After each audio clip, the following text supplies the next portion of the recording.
সম্প্রতি বাংলাদেশে হামের প্রকোপে ৪০০-র বেশি মানুষের মৃত্যু হয়েছে। ইউনিসেফ ও স্বাস্থ্য অধিদপ্তরের ডেটা অনুযায়ী এর পিছনে শুধু চিকিৎসা বিজ্ঞান নয়, কাঠামোগত ব্যর্থতা দায়ী। কোভিড মহামারী এবং রাজনৈতিক পট পরিবর্তনের কারণে 2024-25 সালের রুটিন হাম রুবেলা টিকাদান ব্যাহত হয়, ফলে লাখ লাখ শিশু টিকার বাইরে থেকে যায়।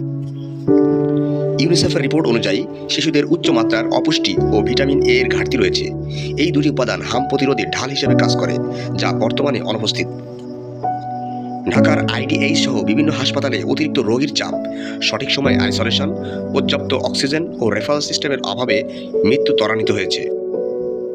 একদিকে টিকার অভাবে ভাইরাসের অবাধ বিস্তার, অন্যদিকে অপুষ্টি ও নিউমোনিয়ার আঘাত, এই দুয়ের সমন্বয়ে হাম এতটা প্রাণঘাতী রূপ নিয়েছে। শিশুদের স্বাস্থ্য সুরক্ষায় এখনই সচেতন হতে হবে এবং বাদ পড়া শিশুদের দ্রুত টিকার আওতায় আনতে হবে। ভিডিওটি শেয়ার করে সবাইকে সচেতন করুন।